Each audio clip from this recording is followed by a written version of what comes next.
बात ये वहाँ की हेल्थ में डिस्कस करके वहाँ जा रहे हैं उनके बाद देश में।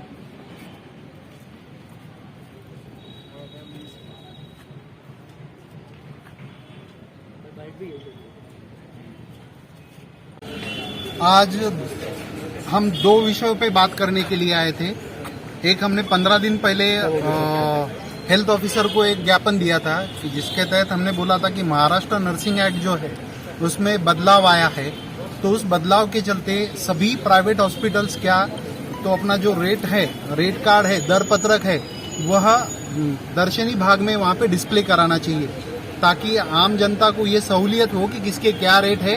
चेहरा देख के या कुछ और देख के अगर वो कैलकुलेट करेंगे या कुछ और लगाएंगे तो वो भेदभाव उनमें से कम हो और फिर वो डिसाइड कर सके कि वो कहाँ पे उसको ट्रीटमेंट लेना है।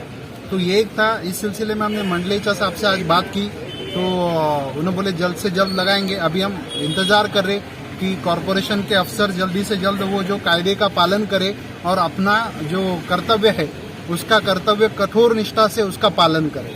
दूसरा विषय ये था, गुंठेवारी के सिलसिले में हम आयुक्त को निवेदन देने के लिए आए कि अब महाराष्ट्र महानगर पालिका प्रांतिक अधिनियम जो है तो उसके तहत सेक्शन 72 के अंडर में आयुक्त को ये पावर है कि उन्होंने सबसे पहले तो क्या करे कि यहाँ पे सिटीजन चार्टर जो है तो वो यहाँ पे डिस्प्ले कराए।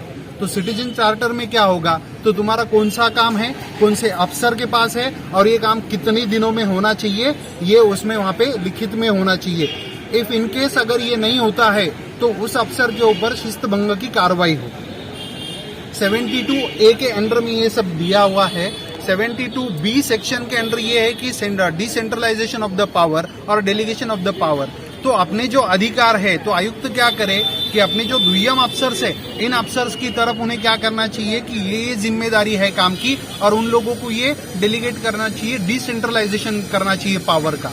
तो इस हिसाब से आयुक्त ने 2010 के बाद में ही ये शुरू करना चाहिए था कि तभी से ये लॉ में अपडेटेड चेंजेस जो हो गए तो उस हिसाब से उन्होंने ये ऑर्डर्स निकालने चाहिए थे। और हमारी मांग ये है कि वो ऑर्डर की कॉपी डिस्प्ले की जाए और हमें बताया जाए कि ये जो शहर बढ़ गया, ये जो गुंठेवारी ग्रीन जोन में जो डेवलप हो गया, तो ये इन भूमाफिया के साथ में मिलके ये किसने किया ऐसा कि ये जब तब बढ़ने दिया। अपने अफसरों का जो ना करता, जो उनका इररिस्पॉन्सिबल बिहेवियर था, इन्होंने जो अपनी ड्यूटी ढंग से नहीं निभाई तो ये शहर कैसा भी बढ़ गया।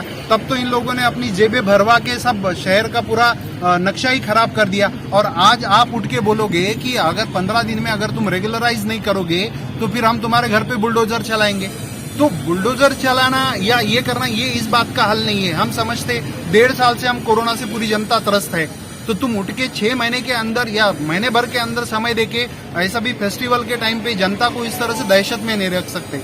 दूसरी बात ये थी कि अभी स्टेट गवर्नमेंट ने तो ये जाहिर कर दिया कि प्रीमियम का जो रेट है, गुंठेवारी का जो रेट है, तो रेडी रेकनर के 50% तक कॉर्पोरेशन ने डिसाइड किया। गवर्नमेंट ने बताया कि ये अपने स्तर पे तुम लोग सुनिश्चित करो।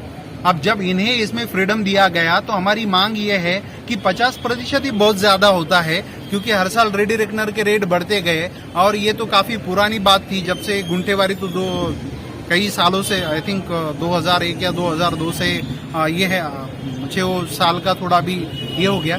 लेकिन फिर भी अगर इनको ये करना ही है तो ये 25% तक ये प्रीमियम के दर करे, ये हमारी प्रमुख मांग है।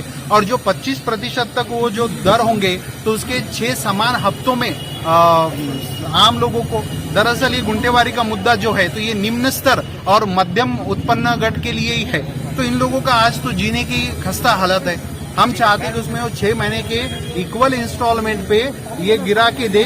तो इससे क्या होगा तो कॉर्पोरेशन को जो टैक्सेस आना शुरू हो जाएंगे और यहाँ से आगे हर साल कॉर्पोरेशन के महसूल में कई सारी बढ़ोतरी हो सकती, जिसके चलते हमारे कॉर्पोरेशन यहाँ पे आत्मनिर्भर भी हो सकता। सर, आखिरी सवाल एक है कि अगर आपकी ये दखल नहीं ली जाती, आम आदमी पार्टी का अगला कदम और अगला एक्शन क्या होगा?